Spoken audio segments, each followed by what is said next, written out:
Welcome, everybody. I'm Elisa Velardo, Deputy Commissioner for DDS, and I'm here to welcome you to our fourth Tuesday Forum on Innovative Options for April 2025. And our topic today is comprehensive clinical supports in community settings. Just a little bit about the format today. We meet the fourth Tuesday of every month. And each month we have a topic. We do record these sessions. And so if somebody's interested and not able to join us within a couple business days, we will have this recording posted on our website. And any of the materials that are shared today will also be available on our website and available to share. We have several participants today. I'm really excited about today's topic. And in terms of the format, we'll have our presenters each present before we open it up to questions and answers to make sure that we get through all of the presentations. If somebody's presenting and you have a thought or a question or a comment and you don't want to lose it, you certainly can put that comment in the chat or that question in the chat, and we'll make sure that we get to any of those questions after the presentations are complete. So I said I'm really excited about today's topic, and it's a little different from the topics we've had in previous Fourth Tuesday forums. When we started the forums, we were in our ARPA period, and we had just rolled out some of the pillars of our STEP initiative, and so we were talking about those topics quite a bit.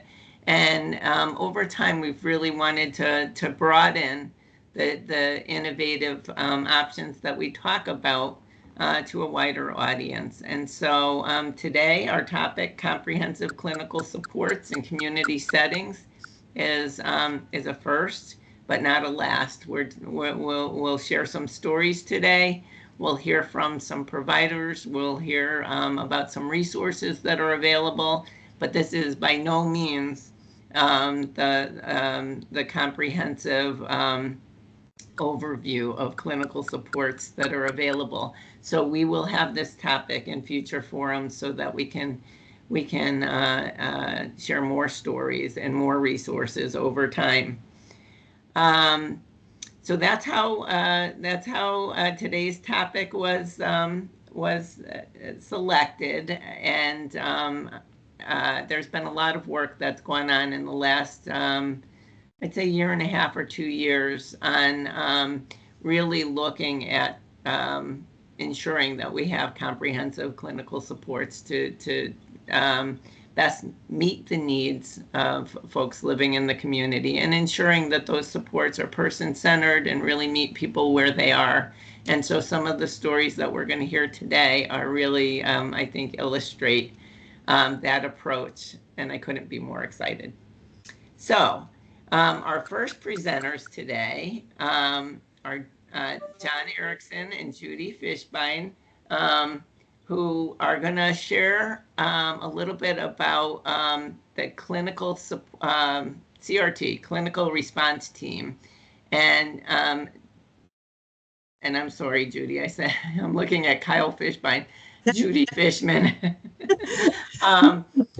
The clinical response team. This was piloted probably 5, 6, 7 years ago as a concept that this might be beneficial. This might be beneficial to people who live at home with their families, might be beneficial to people who receive supports from providers. And I don't think even in our wildest dreams would we have imagined how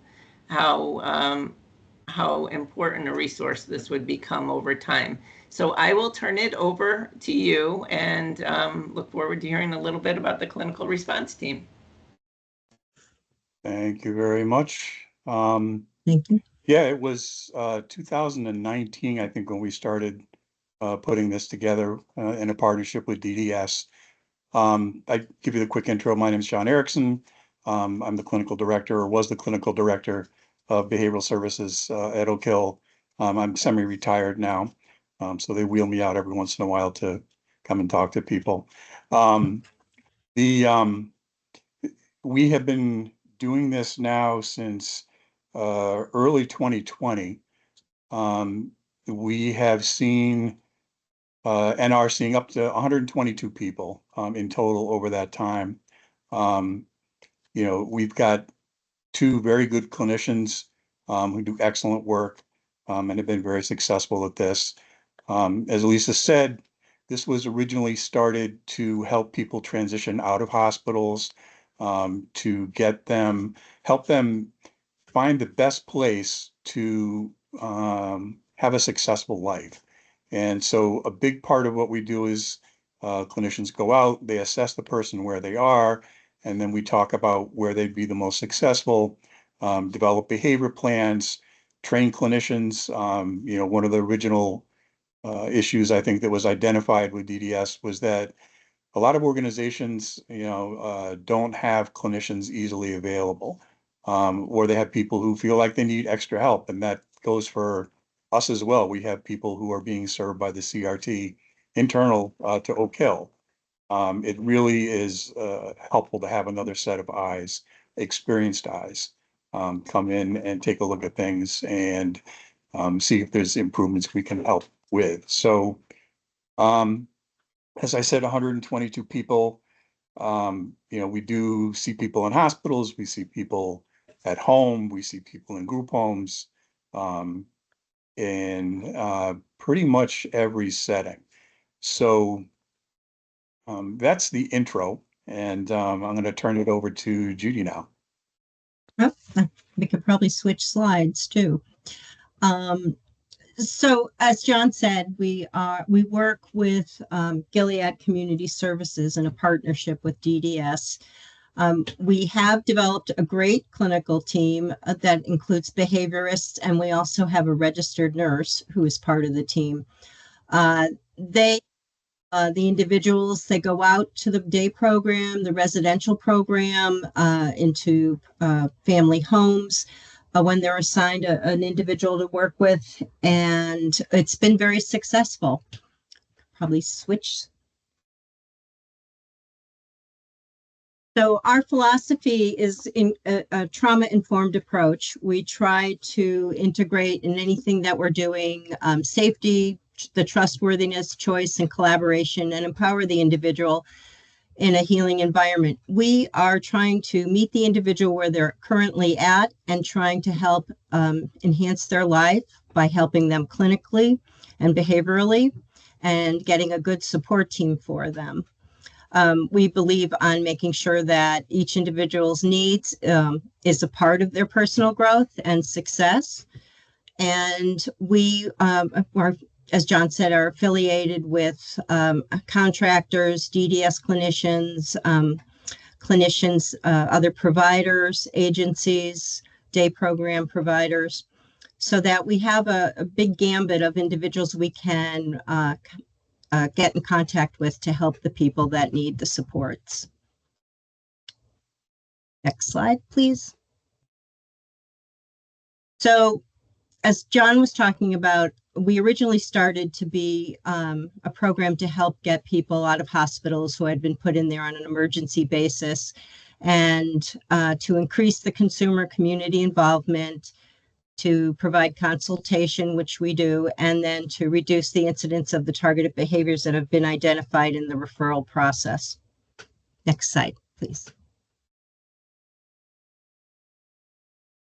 So we just thought quickly we would tell you how a CRT referral is made. So a case manager might identify an individual that's having trouble. Usually the individuals are at risk to losing their vocational placement or their residential placement, or having difficulties within the home and need more supports. So that the case manager of DDS would work in collaboration with the provider who is feeling there's a need for this. They would complete a referral form that we have that DDS developed, and the form's then given to our clinical and regional directors. For the North region, it's Dr. Dusant. For the South region, it's Dr. Racinos. And then in the West region, there also is a separate CRT program, and that's Dr. Lloyd. And then it's sent to Dr. Racinos or Dr. Dusant with all the required documents. And if it's determined that this person, yes, would benefit from our services, we would then get the referral. So, okay, so the documents that we need when we do get it is the completed referral form with all phone numbers and email contacts, the signed HIPAA forms.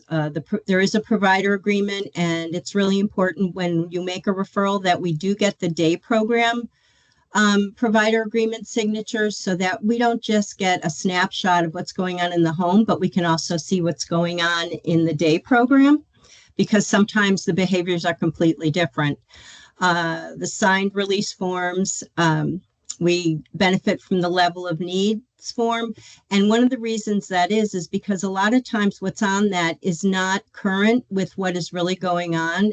And also after CRT involvement, a lot of times it decreases the behaviors, and it's very helpful. The behavioral support plan, if there is a behavior support plan, the IP, the most recent psychologicals, and guardianship if it's a separate. So we have that.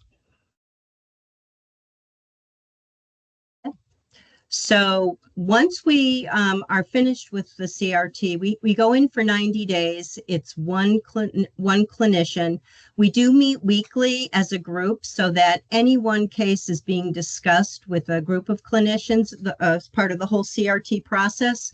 So they're not just basing things off of what they're deciding, the clinicians are deciding, but they're also getting input from all of us, which is very nice. And this does include the case manager for the discharge. And that is what we have. So what I'd like to do is just give you a snapshot of a success story and how it goes from start to finish. So one individual we got was a referral. She was in the hospital for psychiatric concerns and disruptive behaviors. She was discharged to a group home. She was on an emergency placement list, but an agency did find that they could take care of her needs.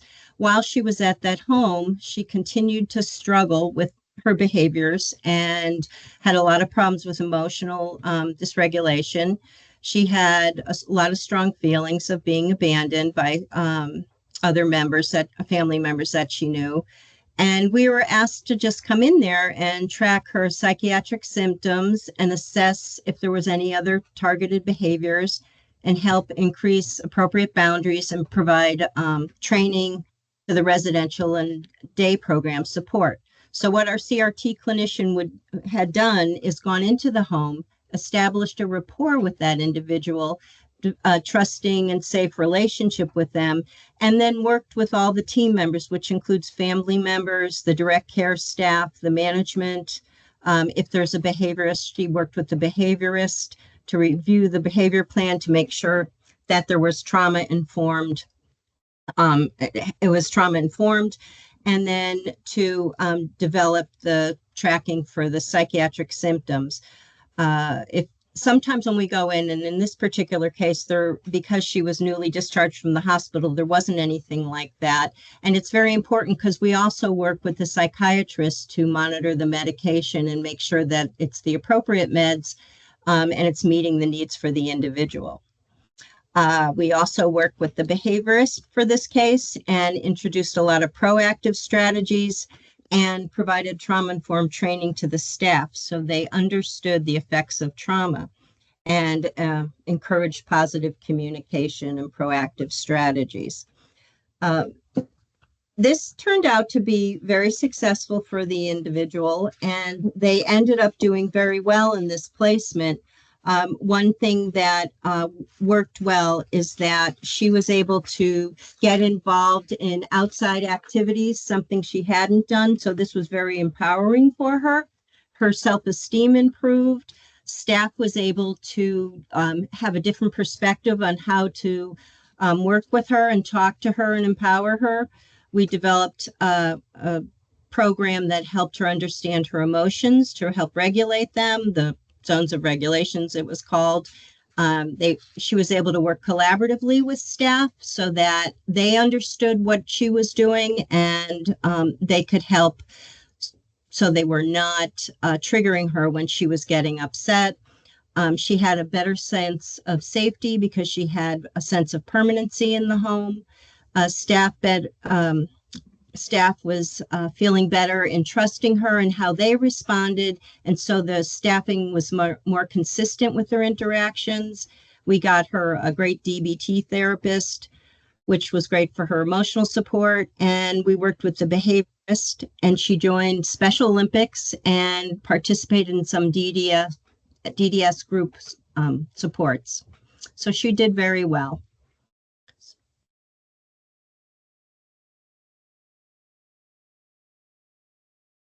So one of the things to know about CRT is we're not a replacement for behaviorists. So if you make a referral, if you're a provider, it is great that there is a behaviorist that we can pass off. If we're developing a new behavior plan, we always do a functional behavioral assessment. So that's very important to have. And if there is no behaviorist, then one should be lined up because it's hard to put this in place and then not have somebody to transition it over to successfully. Everybody here is a mandated reporter. We're not in the home 7 days a week. We usually go in the home once a week or twice a week when we are there. And we're not crisis clinicians. So if there is a crisis, you have to use the 911 or 211 or the clinician who is working with them. And we're working with the individual and their team for 90 days, and then we are discharging the individual. One thing I'll add, Judy, thank you. I think one of the strengths of this program is that it's not a strictly behavioral or strictly clinical approach. It's a melding. And the fact that that team works together so well. Judy brings a very strong background in trauma-informed care. We have a BCBA. We have a very experienced behavior specialist. We can work with everybody from folks who live on their own in apartments to folks who pretty much need almost total care. It's a breadth of experience and a breadth coming together of ideas. And I think the original strength and the original concept of a partnership has worked really, really well. Us working as closely as we do with the DDS and the clinical directors at DDS has been extremely functional, successful, helpful. I can say all kinds of superlatives, but they've just been excellent to work with. Yeah, So I agree. that's it.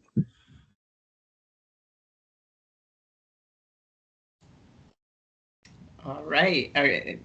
And I can agree with that as well. The partnership with our clinical directors is critical. And I remember as we thought about this concept of CRT, would 90 days, be sufficient? Would it have, would there be openness? And I think we have, is it 5 opportunities per region at any given time? Yes. And I can't remember a time where there wasn't, there wasn't a need. It from the very get-go. This has been a resource that's been valuable, and there has been interest and lasting impact. So thank you so much. All right, next I'd like to introduce Alicia, Amber, and Al, who are joining us from MARC Community Resources to talk a little bit about the supports that are provided at MARC and how they have been instrumental as some individuals have returned back to Connecticut from out of state. So welcome. Hi. Our Al did walk off. He wanted to do something else. That is totally stay in fine. the office. Okay. Hi, everyone. I'm Alicia Rodriguez. I currently run the Cheshire CRS in Cheshire for MARC Community Resource. I've been with the agency almost 19 years. a little nervous. All right, so we're doing we had two gentlemen move into our CRS, Alex and John from New York. They transitioned here in January. They've been doing really good since they started. Alex is a 24-year-old gentleman who, oh, next slide, sorry. Alex is a 24-year-old gentleman who prefers to be called Al. And we have John, who is 23 years old, gentleman who he prefers to be called Jack. Both guys came from Shrub Oaks in New York. They, I'm sorry, Amber. No worries. Okay, so they came to Mark a few months ago. So our Cheshire home is 24 hours. It's 24/7 staffing. We do have one-on-one staffing, so this helps support the individuals both medical, programmatically, and behaviorally. We do have additional support staff on just to make sure, you know, both Al and Jack's needs are being met. And it also gives us a little flexibility, you know, so while we're learning them, we're able to support them to the best of our ability. So like Alicia said, they moved in January 15th.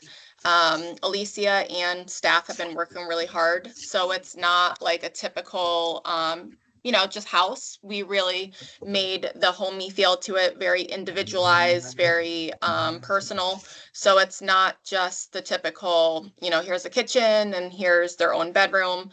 Alicia worked with their families and all of the staff to ensure that their home is based off of what they like, and all of their activities that, you know, will engage them with staff. So, okay, so they previously came from a location in New York, so we wanted to just show their previous location. So it was with some fencing and it was a secure location. With that, obviously, they had their own activities inside. However, it didn't really have the homey feel that us at Mark take pride in. So going from, you know, a building like this with fenced-in area with more limited, you know, resources, we took Jack and Al from that, and then we transitioned them to their home, which is now this. So we have a 2-floor house. The picture on the upper left corner, that is one of our living rooms. We do have a few living rooms. The upper right corner, that's Al's room. He has a very kind of nature kind of vibe room. He loves green, so he specifically picked that room. The picture below is with Jack and one of our staff, Lucas, who is amazing. That's our second living room, where we do have a TV and multiple, you know, areas to sit. So staff, Jack or Al, everyone, you know, could fit comfortably. That is also where, I don't want to say the parties happen, but, you know, the birthday parties, the Super Bowl parties, everything happens in that living room. We also, below that picture, we have a game room that's not too far away from that living room. So you could see there's a basketball hoop, Connect 4, there's shelves of different games and arts and crafts. Alicia has like a spare table in there, so they could work on arts and crafts. Specifically Al, he does like doing the hand over hand with his crafts. And then the last picture on the left is Jack's room. He actually is really excited. He has a bigger bed than what he typically or previously had. So when he first moved in, he was really, really excited that he had a bigger bed. So the first few days, he really was dancing on his bed. So we knew that he was happy with his room. Okay, so Fun times. Alicia is the house manager. She has really put together a lot of fun times for these guys. So like I mentioned, the Super Bowl party, where Al actually was one of the chefs. So he was cooking some food for the homes. We did have other individuals from other CLAs and CRSs come to join at this house. So Al was really putting the food together while Jack was working with staff, kind of setting up the party. They have advanced their skills with making different foods, empanadas, rice and beans. They hosted an ice cream social where they actually went shopping. Right around the corner from where they live, there is a supermarket, so they're able to conveniently go to the store. Al recently had his birthday party 2 weeks ago. I believe it was on, 2 Fridays ago. So Alicia had it Elmo themed. So his family came, a couple friends from other homes came. And then they also have been decorating the home for any seasons or holidays. So they had the whole house like green with different green balloons and leprechaun things for St. Patrick's Day. Valentine's Day, I know, there was hearts and pink things everywhere. So it's really a homey vibe. It's not just, here's a house. So here's some more photos of some of the things I mentioned. The basketball hoop seems to be a hit. We're also trying to get another basketball hoop to go outside because they have a beautiful backyard. Different games. Alicia and staff also signed them up for the Cheshire Community Pool. So they go on the weekends together. So that's 2 of them in the bottom picture with the staff. We do have a couple of Christmas trees that could be decorated for different seasons and holidays and events. So we have those throughout the house. So there's a picture of Jack with bubbles with the tree. Al's cooking. Obviously, they went out and did some community activities. It looks like there's a museum picture. So they really are active, busy, and they like to have fun with staff. Okay, so Monday through Friday, the guys do come to our day program here in Middletown. So they each have their own staff. So they come to program from like 9 to 3. They both enjoy arts and crafts. They like, the community engagement. They love interacting with staff. So when they walk by, you could see in one of the pictures, Jack has a string. He likes strings and, waving them around. And Al really likes engaging with different staff and, popping in and saying hi to everyone that walks by. So it seems to be a success so far. So our Super Bowl party, I know I mentioned it before. So, Al was really doing the cooking. Jack was setting up everything. So here's just some of the pictures from the party with other people who came over.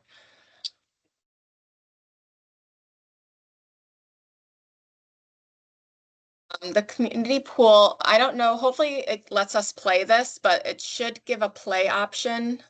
If not, let's see, maybe. Okay, if it doesn't work, essentially the video shows Jack with the staff and they're dancing in the pool, and then Al gets out of the pool and he's jumping in, having fun. So you can see them dancing and just being in the pool. We did learn when they moved in, both family members explained that their childhood was either at the swimming pool at their own house, or their family members were actually swimmers. So they were always taken to like community pools and things like that. So we made sure to sign them up immediately and also, continuously take them weekly to the pool. It's a big hit. Okay, so gardening. You can't see it right now, but in Alicia's office, she has a sunroom that's attached to the house and it's full of different plants and it looks beautiful. So the guys are also spreading all the flowers and plants outside, again, making a house into a home. So they are planting for the season. So both of the guys are getting, their hands dirty. Al on the left is really, digging in. So they're excited. They do like being outside, and it is going to be a process. But again, it's something that they're willing to do and they're learning and helping.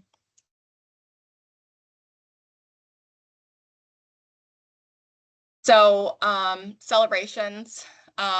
Jack when we first kind of learned Jack, when he first came here, there was some limited communication. It was a couple words here and there. Recently, he spoke his full sentence since he's moved home. So his words were, "Can I have more food, please?" This is a huge celebration for him and also staff, because now we feel that he's comfortable. He's able to express himself. He has grown. He is, really able to communicate his needs, and staff are highlighting, those small celebrations that are huge to him.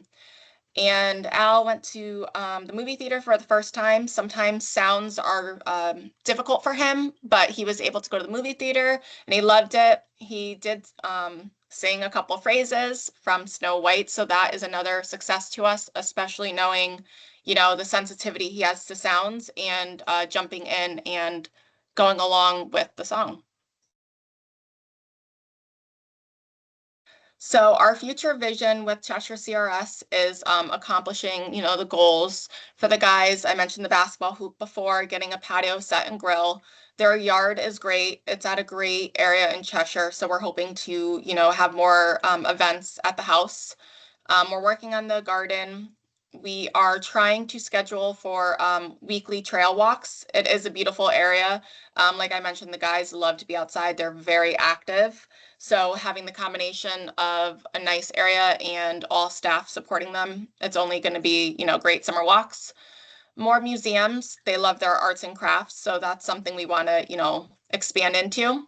And then, still, while we're learning what else these guys want to do, we're also, learning how to bring other homes to this house and really work with other individuals, just like Al and Jack, to expand their wants and their needs and help them, grow as individuals.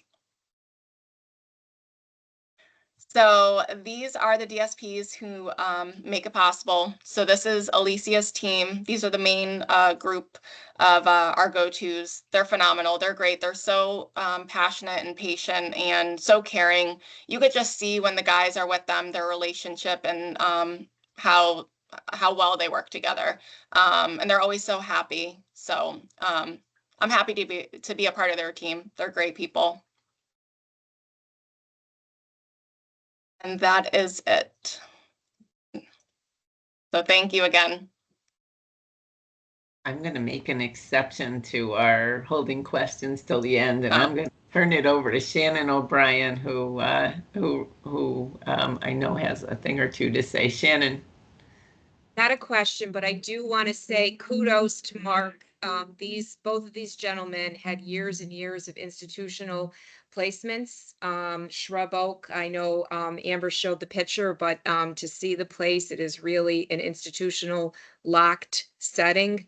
And to see the guys now and hear some of the stories, Mark has done a phenomenal job. Alicia and Amber, thank you. I know the families are forever grateful. They were concerned about making that jump because both guys had been in long-term out-of-state placements. So we're just so pleased with this CRS. It's more than we thought it was going to be. It's a great location in the community in Cheshire. I hear that the guys are often spotted throughout the community because everything's so close and doesn't necessarily require transportation. So I did want to thank you. And that's it, Elisa. I just wanted to pop in and say that. Well, you may not know, but Shannon was the person that recommended, like, this might be a story we want to feature. I couldn't say it better, Shannon. I could sense the excitement. Those pictures are fantastic. Seasonally decorating your home with each holiday is something I aspire to. And it sounds like that home has become a hub. You and I are. For I know, but grab a snack right now. We're going to go out to dinner at 5. Somebody is off mute. I also want to acknowledge that last slide, the team, because it does take a village, and the smiles, and they just came through in those pictures, and that makes all the difference in the world when you have a strong team that's in place. And so kudos, Alicia, for developing that team, and it comes through that the supports that are in place are pretty special. So thank you both. And now I'm going to turn it over to Andy and Tammy, Kelly and Mo. Andy and Tammy, I think I've known you for the better part of a decade now. And so as we were getting ready for this forum, I mentioned to one of our case managers, but we're doing something different in April. And she said, oh, you should reach out. You should reach out to the folks at JCL and reach out to Andy and Tammy because Brian is doing fantastic. And so thank you for joining us. I will turn it over to you to share a little bit about Brian and the supports he's receiving and how they've worked for him. So welcome. Thank you. Thank you for the opportunity. So Brian currently is 31 years old and has a diagnosis of Fragile X syndrome. He's moved into the current location in a lovely house on a nice dead-end street in West Hartford, close to Bishop's Corner, and it's very close to our home. So he's been there 7.5 years, and Brian came to JCL with some trauma from restraints and injuries and that occurred in the past.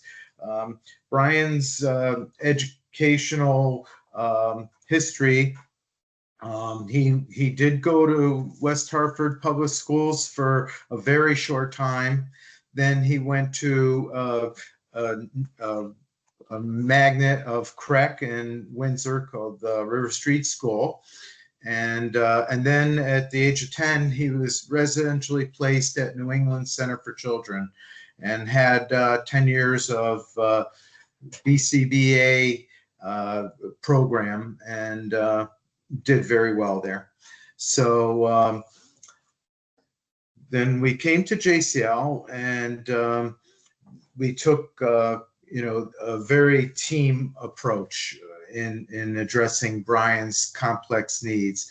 So the program that we put together was a lot of training for staff and a lot of supports for the transition. So we had when we had originally gone to the executive director to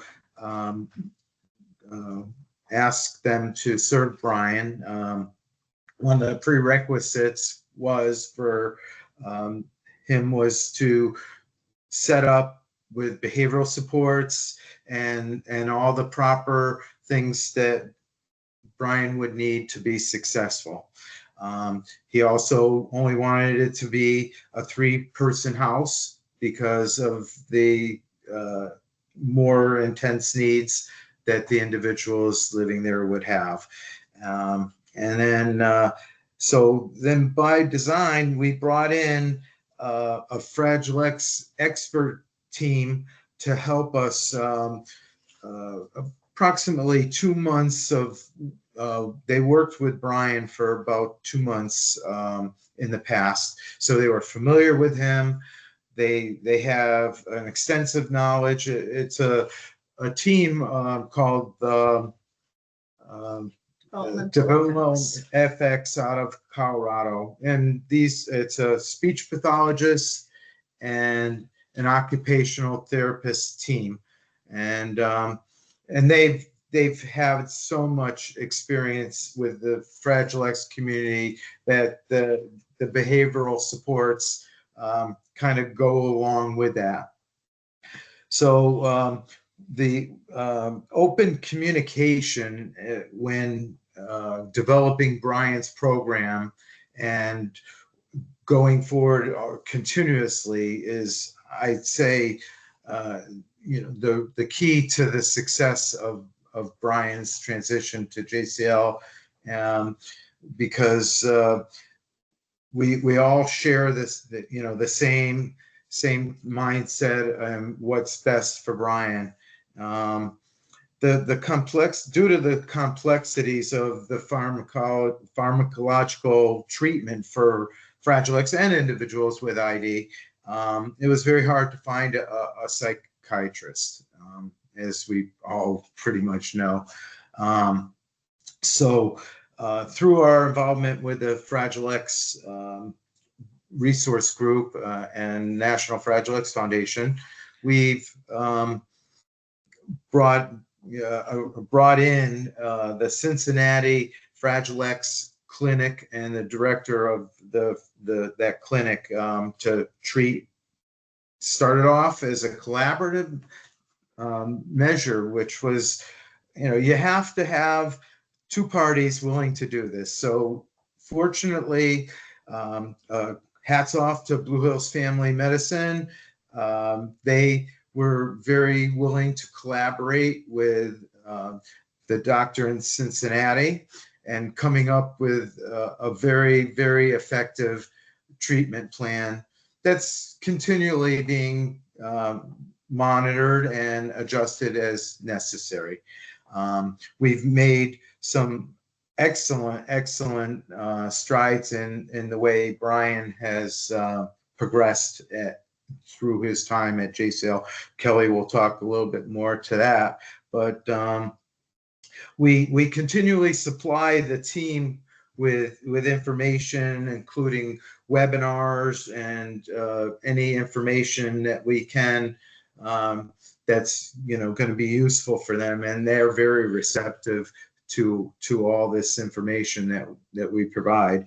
And then we also work with collaborating with opportunities such as getting Brian out in public, like we'll purchase gift cards at restaurants that he is familiar with. Not only familiar, he goes there and he's recognized and given the royal treatment.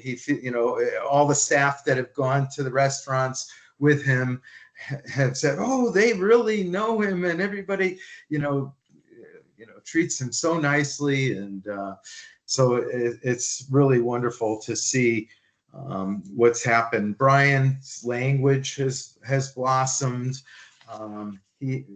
Kelly will speak to those accomplishments, but the key message that I want to really bring to the point is that no matter how difficult the individual is, with the kind of collaboration that we've had with JCL, that's how you get to be, the point that we're at and being successful, and it sounds like the previous presenter Mark has done same thing. Brian's home is a beautiful home as well. They do things for the holidays. He gets love like you would not believe. I've had one staff member on the phone. She must, if she didn't say it 10 times, how proud she was of Brian during a situation. And it just made us feel so incredibly warm and comfortable with his situation.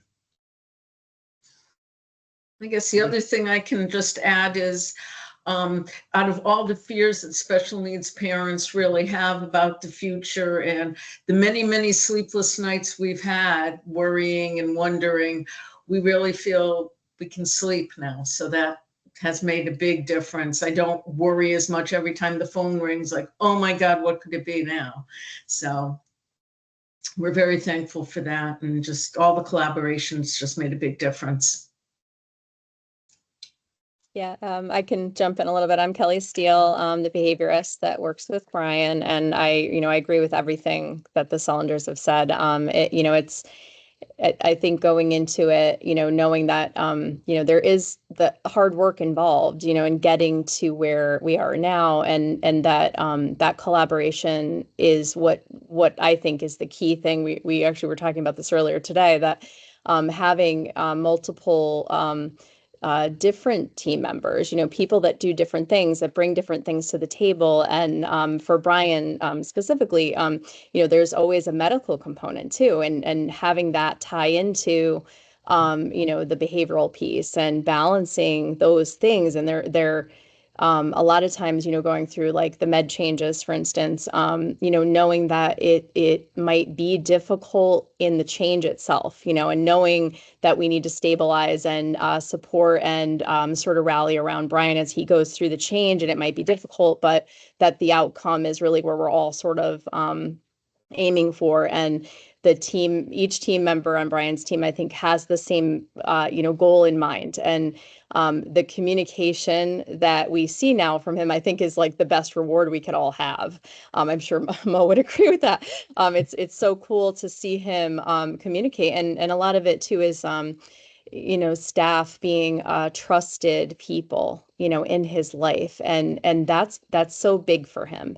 Even if he isn't feeling well, and because that can be a very difficult thing for him, and you'll see behavior present when he's not feeling well in some way. And he trusts his staff to intervene and to assess and do all those things. And that's where that,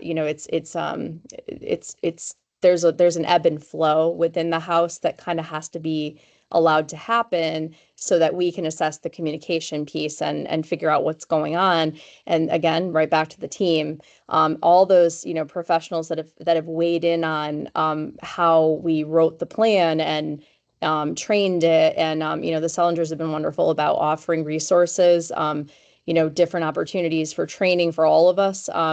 Whether a nurse, behaviorist, manager, staff, everybody, that's another big part of it, is sort of having space to talk about the real difficulties and then figure out how to get support to help us be better at it, and knowing that we always can learn more and try new things and just see what else Brian's capable of, because he's, I think, surprised all of us in some of the really cool things that he's been able to do. And I can, Mo, if you want to weigh in on your experience Yeah, with it. I'll give just some experience. I'm the group home manager. I've been working with Brian now for 5 years, going on 6, might be 6 now. And then just in the 6 years, he has changed and transitioned for the better. He communicates well now. At one point, any emergency or a police officer coming to the house would set him off. The other day, one of the staff locked their keys in the car. The car was running, so West Hartford police had to come and help him get into the car. He went to the door. He was frustrated, and I said, "They're not here for you." And he said, "Okay." He slammed the door, but he stayed next to me the entire time in my office or wherever I went to just say, "Hey, you said they're not here for me, so I'm going to trust you and stay with you." And then once he seen him leave, he's like, "All right, bye, Mo. I'm good with you. I'm going to go back to my routine." Things like that. I meant to bring a sign. I came in one day and there was a sign. Brian likes to write how many sleeps he has to go home with his parents. And there was a sign that he wrote himself that said, "Brian goes home to mom's house by himself." I still have it. I forgot I left it on my desk. And I was like, wow, this is impressive. Like, he's really expressing himself. And recently he wanted to go home and he said to me, "I can't wait." I was like, "Oh, you can't wait? Okay." So just growing and, like Kelly was talking about, going through the changes with the meds and the transition to get him to a better place and possibly get him off some meds that would be helpful to get him off of. He's doing great. He's growing. I'm telling staff to be way more aware because he surprises you with the things he can do, So, Yeah. The other day he comes to the kitchen and he's like peanut butter and jelly. So he gets all the stuff, literally sets everything up for me and said, "Help." I'm sorry, peanut butter sandwich. So just things like that. Before he didn't do things like that. So he has definitely grown with the team that we have, the way we move and adjust to what's necessary. Yeah. And the other thing I wanted to add to that, I was thinking a lot about this before today.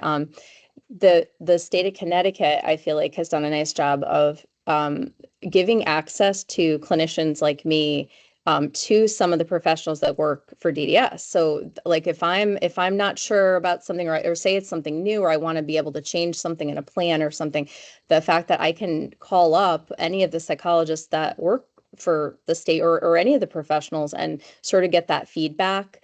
Again, it's that collaboration, and it's a nice support. It's like a safety net that's there, that because we don't know everything, and it's nice to have other people that are experienced or specialize in things to be able to bounce things off of them, including like any of the Fragile X specialists as well. It's just a nice thing to have, because it makes you feel more confident to maybe provide, all right, we're going to try a new outing somewhere. We're going to do these things. And how do we want to do that? Because if we didn't try that, where would Brian be now if we just kept kind of where we were? So I think that's been nice. And I know I definitely have noticed a change in the last few years in that support as well, where it feels just more collaborative. Yeah, I guess I would end with saying that his team, parents and Kelly and myself and JCL, the state, we all work together so well. You see it in his improvement. Yeah. Like what we do without him, you can see the effect of how his life is changing. Agreed. Yep.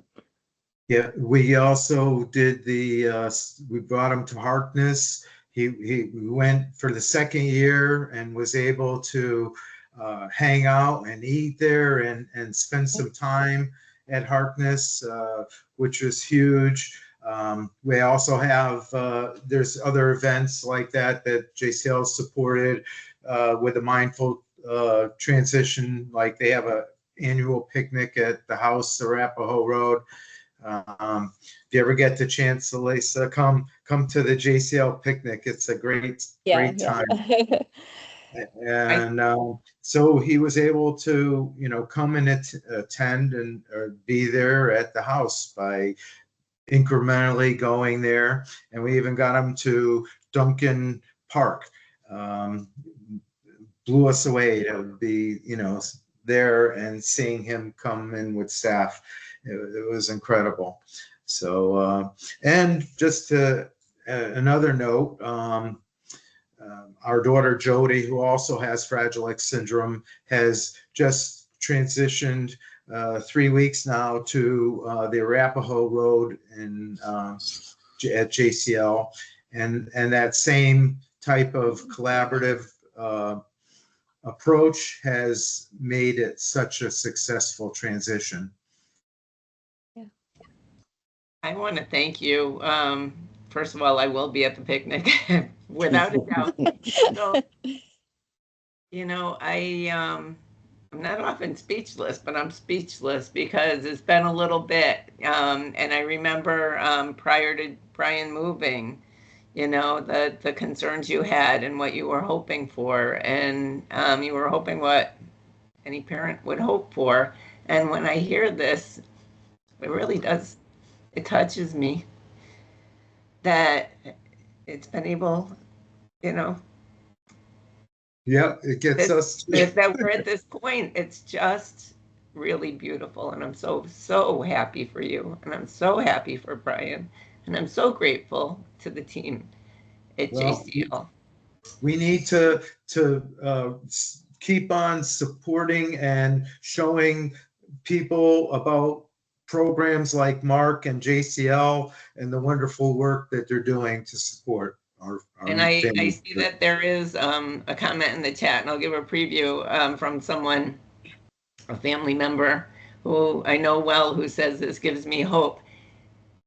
This is, it's just really powerful to know that the supports that you're describing and that Mark Community Resources described. And what strikes me again is, Mo, you said 5 or 6 years, the stability and the consistency and just what a difference that makes. And that this is possible. And our goal is to have this be, across the board, and by sharing these stories, we give a roadmap of how this can happen. And when I hear that Brian is talking and sharing, how he's feeling. It just makes me so happy. I am so pleased. And I thank you so much. Would we Uh, think about benchmarking process to, like, especially if you have a new provider? I met somebody that's, becoming a new provider right now for DDS. Maybe, having another method to get this kind of information to new providers to give them the inspiration and also the path that they should be going down. When I said we've been working on this for a couple years, that's exactly what we're looking at, is how we can provide these resources and share strategies and just build on what we have in place. And for that very purpose, we know that we want to we want to have the full array of supports available, meet people where they are. We know that there's work to be done for sure, but by sharing what's worked, I think not only does it provide hope, it does provide kind of the playbook. And we're not talking here about this conversation hasn't been a highly clinical conversation, has it? It's been a highly person-centered conversation, and I think I think that that's really key. And so I want to thank you. And boy, did we raise the bar high. Julie Casey, I am almost sorry that you have these acts to follow, but I have no doubt that you'll be able to do so. Our final presenter is Julie Casey from RMS. Julie, about the same time that we developed the CRT, actually, we started to think about some strategies for people to avoid going into crisis, or if they had been in crisis, to stabilize. And RMS was one of our first providers to provide emergency transitional housing, what we call branches. And I'm going to turn it over to Julie to share what the Branches program provides and some of the stories that she can share. So welcome, Julie. Well, welcome to you. Thank you so much for the introduction. And that is quite a few difficult acts to follow, but it's so nice to see everybody doing such positive things, and really to kind of share and being a part of the stories of good things happening for people. RMS, back in 2019, there was a request for proposals for the emergency transitional housing program. My question was, what is that? I've never even heard of it. It was a new concept, and really what it was is establishing a setting where people could be supported when they're in crisis while they're waiting for a permanent placement. So it's not quite a respite where you have like a planned visit or, someone's going in for surgery, so we're going to do this. It's that Friday night phone call when it's like, someone's got to come out of the psych unit, or you have a protective service plan and someone needs an immediate placement. And then we get the information, we work with the North Region, the administration, they give us the referrals, they call us, and then we scramble to, as quickly as possible, rise to the occasion to meet the needs of the person.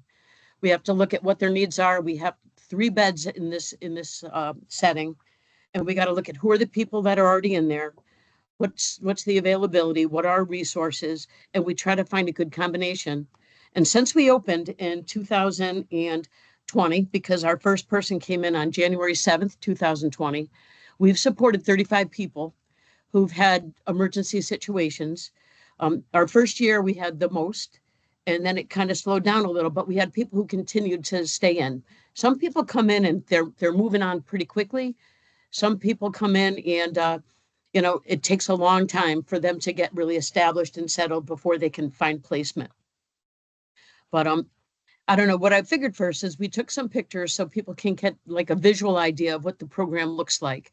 So I figure we're located in Meriden, and we're not far from the Meriden Square, the Target right off the highway. where the regional center is on Undercliff Road. So DDS made that building available. And even though it's sponsored from the North region, it's located in the South region, but it makes sense because it's centrally located in the state and we can serve and support anybody from any region. It just goes through the North region and because we needed a point person to filter. So they assist us by filtering the referrals and forwarding them to us. This facility here, there's 4 different units. We're unit A. There's another unit that's dedicated as a DDS respite. And there's 2 other units that have had multiple roles. I mean, one was a day program for a while. They've had other people go in as emergency support needed. So different agencies would staff an individual. So it's been really well utilized, I think, by DDS. Up the hill a little bit, there's some cottages, and those have been dedicated for some agencies to support some challenging people. We had an overflow at one point, so we were supporting someone up there. We've had referrals for people who really wouldn't be a match with the other people, but really needed help. And DDS worked with us to open that residential setting up short-term for somebody. So it's been pretty collaborative, pretty creative, and definitely very satisfying. So one of the things that we're looking to do, well, yeah, we have a Century tub. Go ahead, you can, I'll go through the pictures.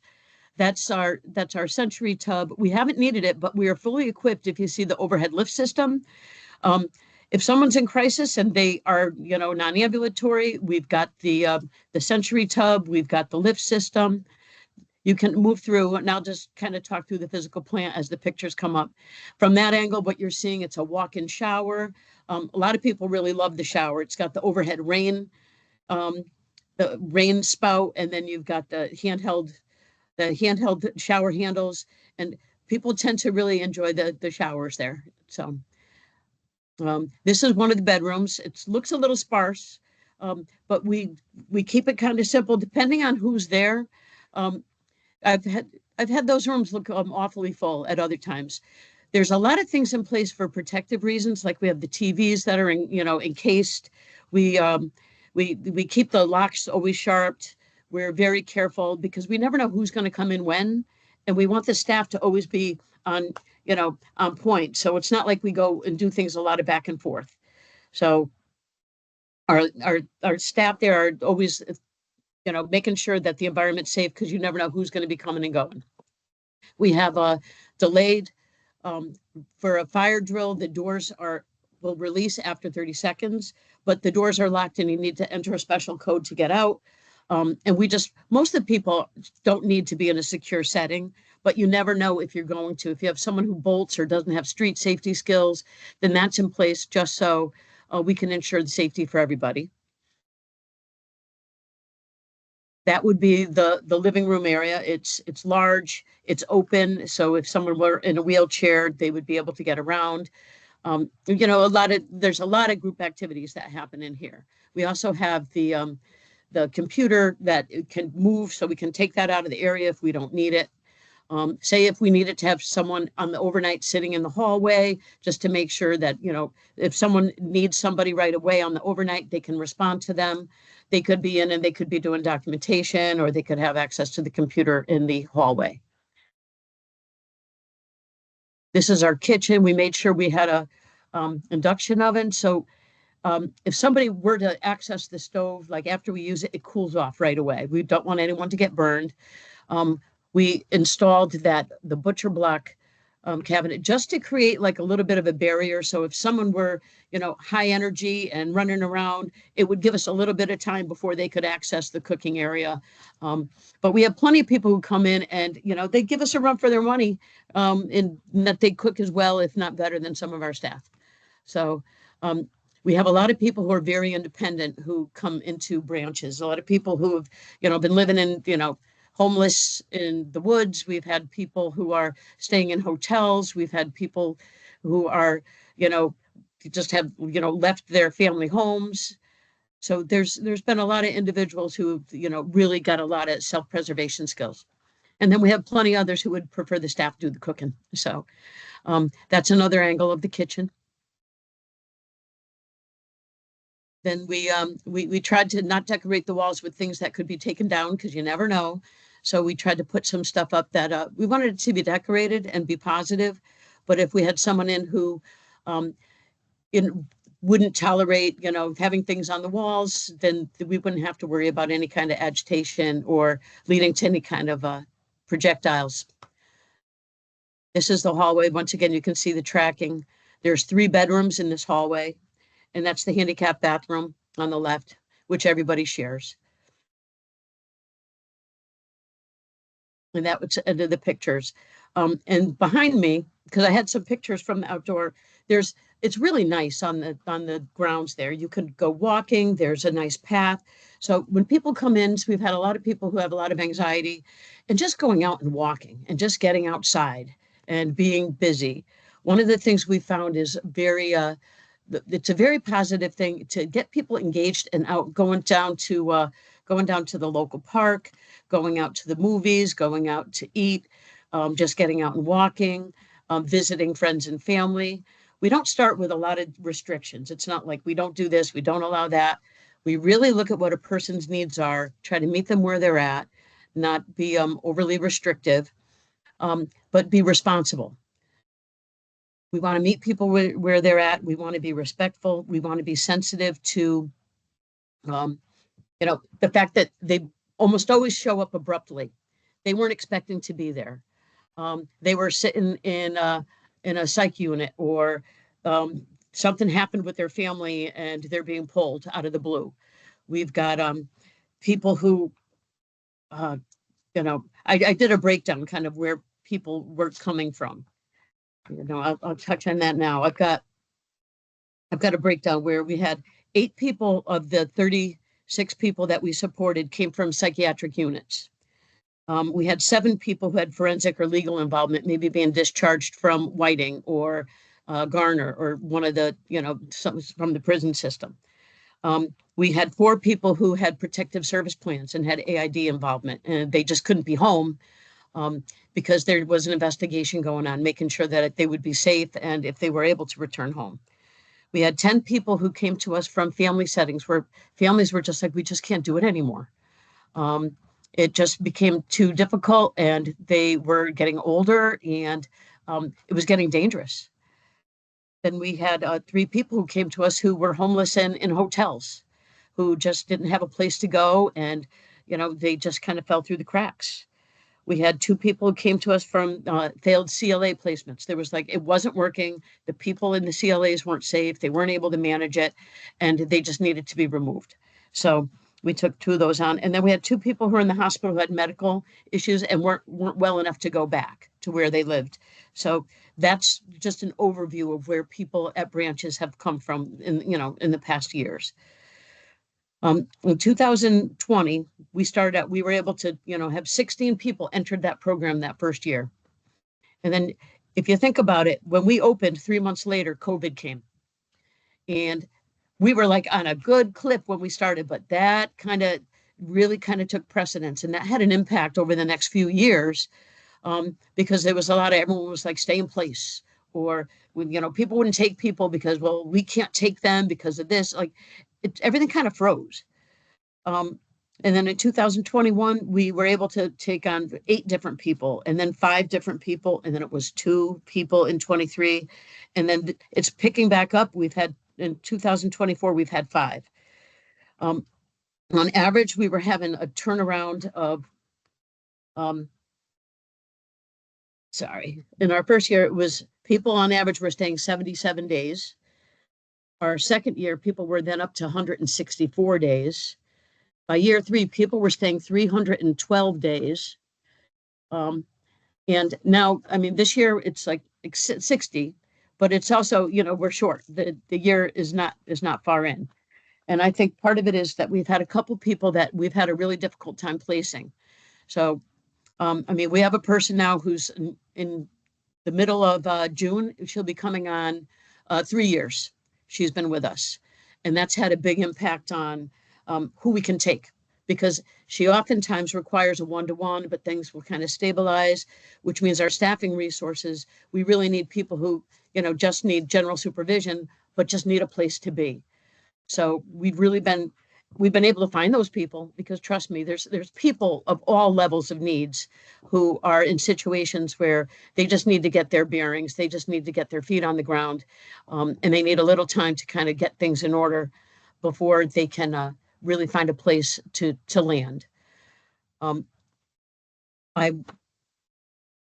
of the 36 people that we've had, RMS has been able to take 11 of them and put them into our residential programs. So one of the things that I've learned is when you read a packet and you're thinking about somebody and you're like, oh boy, and how it sounds, and I don't know if this is going to work, and do we want to risk that?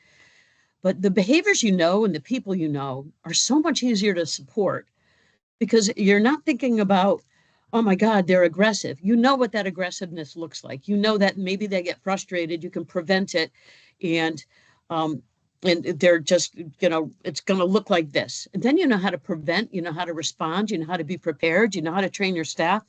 And our job isn't only to do that for ourselves in our own homes, but it's to work with all the agencies that come to us that we're looking to place and really give them an honest picture. I mean, to fluff it up and just say, oh, there's no issues here, you're going to have no problem. They're just going to be coming back and there's going to be issues. So what you do is you shoot straight. You let people know, listen, this is what their needs are. This is what's going on. This is how you're going to best be able to prevent these types of events. And we've had the time to kind of get that accurate picture. Sometimes people coming from family homes, the description of their behavior is not always accurate. Or if they've been in the legal system, sometimes they just really didn't understand and they fell into things, and with the right supervision, they're going to be fine. But I think it's really knowing and understanding. I think that's really important. And our objective is, when we have people come to us, what we really want to do first is we want to be informed. We want to get all the information we can so that we're prepared when they come in. A lot of case managers have never heard of us, but when they do, we tend to have return business. They're like, hey, you got any openings? I get a lot of the same case managers calling, or people call and say, hey, and I talked to this case manager and I heard about you guys. But what I say is there's a special referral process. You got to go through the North Region. They review it. They determine if they're going to allow us to consider you because they kind of are the guard at the gate. We would then get the referral. We would go through it. We'd read it. We'd get everything together. We'd work as quickly as possible because sometimes, I've had a call where we have to take the person that day. There's other times where it's like, if you just let the psych unit know, by the middle of next week, we can train all our people. They relax a little bit. They decrease the pressure on the department because they know there's a plan that's coming and it's going to make sense. So we look at the packet, we prepare the staff for whatever it is that, they're going to be coming in with. We take a look at the people who are already at the program to make sure that there's no one there who's going to be vulnerable at risk. And then what we do is we make sure that when they come to us, we're introducing them to the environment. We understand what their safety needs are. We're going to be working on identifying what their skills are. We're going to be doing integration into the existing situation with the other individuals so things feel predictable. We're going to try to familiarize and assess, observe, and then share. We got to work really closely with the DDS case managers because it's the point isn't for us to be the placement. The point is for us to stabilize them so that we can help the case manager get the person into a permanent placement. And I think sometimes that gets a little lost because once someone's not an emergency anymore, I think sometimes the urgency kind of fades. And it's our job to work with the case manager, remind them that this is urgent because there might be someone else sitting at UConn in the psych unit right now, or there might be somebody at a family home that they're in crisis and we need to be able to give them a break and help them out. So people can't sit back and say, oh, good, that's all set. It's all right. Here's where they are. They're going to do their best to stabilize, get a handle on things. We got to find a permanent placement. And then what we'll do is then we'll be able to take on another person. So it's really important that we do have the turnover. It's really important that we're all working together and that message is out there and that we're messaging that to the case managers. I do know that placing people who are more difficult has been much harder since COVID because people don't feel they have the staffing resources. So if we're taking people who are challenging and we're looking to have a person who needs a one-to-one, many agencies are like, well, we can't find the staff. We don't have the resources. So I definitely am feeling that there's a change. I know that with our agency, I feel like hiring has gotten better. I feel like our staffing isn't as critical as it was. So I'm really hopeful that we're going to be seeing more and more opportunities for people whose needs are a little greater to provide supports and have them get the supports. We've taken several of the people we've taken have been pretty demanding. I mean, if you read their referral packet, you'd probably be like, well, I don't think we should do this. And I wanted to talk a little bit about some of the individuals we've supported. I had a hard time picking. I was going to have people actually sit and talk, but people were in crisis in a very vulnerable time. And I talked to a couple of families to see how they would be comfortable, and there was a little discomfort. So what I figured was I would just give a summary. I wouldn't give names, but I would, go by the number of the person that they came into our program. So the first person who came in, Julie, just a time check. We have about four more minutes. All right. I had one person who came in. She was in a psych unit, and all she could do was spin and hit herself. She was just out of control. The family had gone through all kinds of challenges and issues, and they were really struggling to make ends meet. With her like that, she ended up going into the psych unit, came to us, and it took a good few months. And one of the things I want to mention is we definitely had the clinical department from DDS helping us out. CRT was available for several of the people that we worked with. And we were able to kind of manage, and she is now living at I was going to do the whole story, but she went to another agency. She came back to the Branches program, went to one of our programs in Meriden, did fine there, and now is in an apartment. She's in an apartment with one other person, and she's doing great. I've got another person who he came from Yukon. His family couldn't handle him, so they dropped him off and then couldn't pick him up. He was in the hospital for 3 months. He came to us. We had 3 different residential placements for him before he finally was in a house with autistic young men and fit right in. Prior to that, it had been really difficult because he didn't really fit in those other programs with the older people, and they were more vulnerable. But once he was with the young guys, he was great. I had another young lady who was psychotic in a psych unit, was having, bad relationships with her landlord. She was, just psychiatrically unstable. We got her all situated. She's living in Newington now, in her own apartment, hardly any staff, self-medicates, very proud, tolerates the support, doing wonderful. I have 2 women who came to us not far apart. They're both living in one of our programs in East Hartford, now gainfully employed, and a positive relationship with family. There had been a big breakdown where that had fallen apart, and that resolved, and we were able to move forward with that. Another gentleman, very young, he'd been in a situation living with his family. He witnessed a lot of domestic abuse. He then was in a CCH, and then he was in another agency. And he ended up coming to us. He's doing really well. He's in a program out in the Valley area of the state with 3 other young men, and doing well.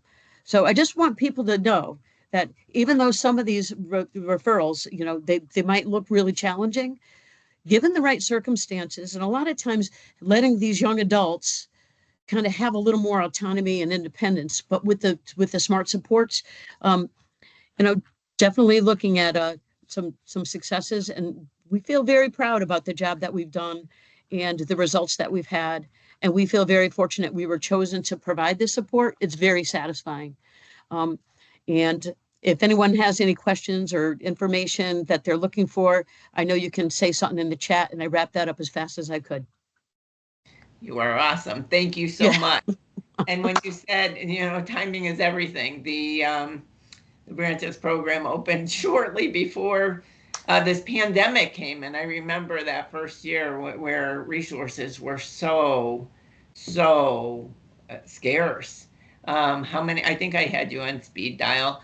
How many times with, quarantine and all of the safeguards that we had in place, the Branches program was a safe haven for people that really were in need. And I don't know what we would have done that first year without having that resource. And so there are a couple of themes that I've heard today. One is engagement and activity and positivity and trust.